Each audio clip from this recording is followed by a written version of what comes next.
Why Being Loved is a Trap, Machiavelli's Guide to Influence. Let me tell you something you probably weren't taught in school. Being loved is overrated. In fact, if you're trying to gain real influence, real control, or real respect, then trying to be loved might be the very thing that's holding you back. Sounds cold, right? But stay with me, because once you see what I'm about to show you, you might never chase approval the same way again. The lie you've been sold. You've heard it your whole life. Be nice. Make friends. People will follow you if they love you. And for a while that works. In school, in early jobs. But then something shifts. You start to notice that the people who climb the fastest aren't always the most liked. They're respected, feared, listened to. Meanwhile, the nice guy? He gets passed over, talked over, forgotten. Why? Because being loved isn't power. It's dependence on someone else's feelings. And as Machiavelli knew over 500 years ago, feelings are unreliable. Power is not. Machiavelli didn't hate love. He just didn't trust it. Let's clear something up. Niccolo Machiavelli wasn't a villain. He was a realist. He watched how leaders rose and fell. He studied kings, popes, generals, and tyrants. He didn't write fairy tales. He wrote manuals for survival. And in The Prince, he asked a simple, brutal question. Is it better to be loved or feared? His answer? It is much safer to be feared than loved if one must choose. Notice that word, safer. Love is nice until it fades. Fear, that lingers, that holds the room. Why love is a weak foundation. Here's the trap. When you build your influence on being loved, you give away your power. Think about it. If people like you, what happens when they don't? They stop listening. They stop following. They turn on you, fast. Love is conditional, emotional, easily swayed. It's based on how people feel about you today. And people change their minds like they change outfits. Now compare that to respect. Or better yet, calculated fear. Not horror movie fear. Not screaming or violence. I'm talking about the fear that comes from being taken seriously, from being unshakable, from having presence. That kind of fear breeds caution. It makes people think twice before crossing you. It makes them watch what they say, because they know you're not the one to play with. The manipulation of niceness. Here's a dirty secret. If you're always trying to be loved, you're easier to control. People can guilt you, use your kindness against you, manipulate your desire to please. That's how weak leaders fall. They try to keep everyone happy and end up serving everyone but themselves. Machiavelli warned against this. He wrote about rulers who tried to be generous to all and went broke, who tried to be merciful and were overthrown by people who saw them as soft.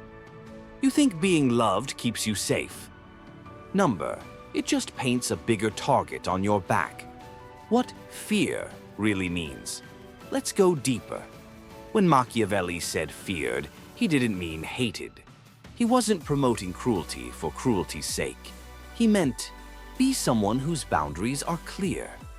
Be someone who commands respect without begging for it. Be someone who doesn't crumble when people pull away their approval. True fear, the kind he admired, comes from stability, from consistency, from being decisive, even when it's unpopular. Think about a boss, teacher, or leader you've truly respected. Were they trying to be loved, or did they just own the room? Machiavelli wanted you to be that person. Influence built on fear lasts longer. Let me ask you something bold. Would you rather be liked for a month or obeyed for a decade? Love fades. Fear endures. And the kind of fear Machiavelli talked about is subtle. It's not brute force. It's psychological leverage. It's knowing that you can say no and mean it.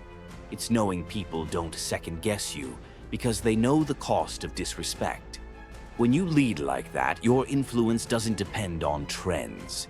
It doesn't depend on moods. It's durable, real, rooted. But what about empathy? Doesn't that matter? Of course it does. Machiavelli wasn't saying, be heartless. He was saying, don't lead with your heart. Empathy can be a weapon when you control it, when you use it strategically, when you show it to gain insight, not to gain love. He believed in mercy with purpose, not mercy for popularity. A great leader knows when to be kind, but more importantly, they know when not to. And that's where most people fail. They don't know where to draw the line. They keep giving, smiling, forgiving, until people walk all over them. Not because they're weak, but because they're addicted to being loved.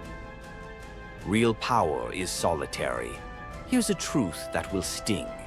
If you need to be loved, you'll never have true power. Because power demands solitude. It requires being okay with standing alone. Sometimes it requires being hated. The greatest rulers in history were not loved during their reigns.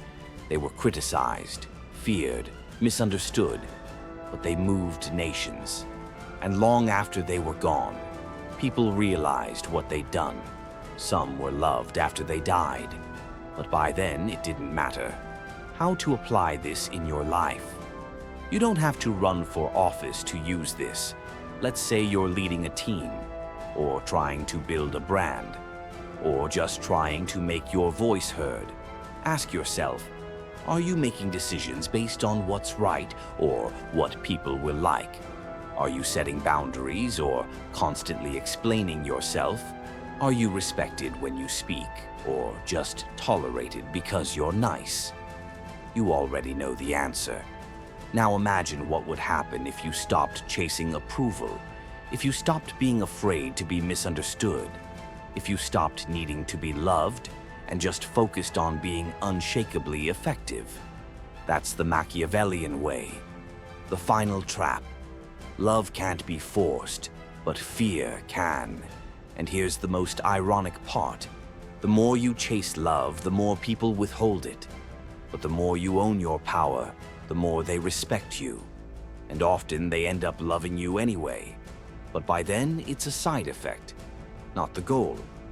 Machiavelli didn't say love was useless. He said it was fragile. If people love you and fear you, great. But if you must choose, always choose fear. Because influence built on fear is influence that lasts.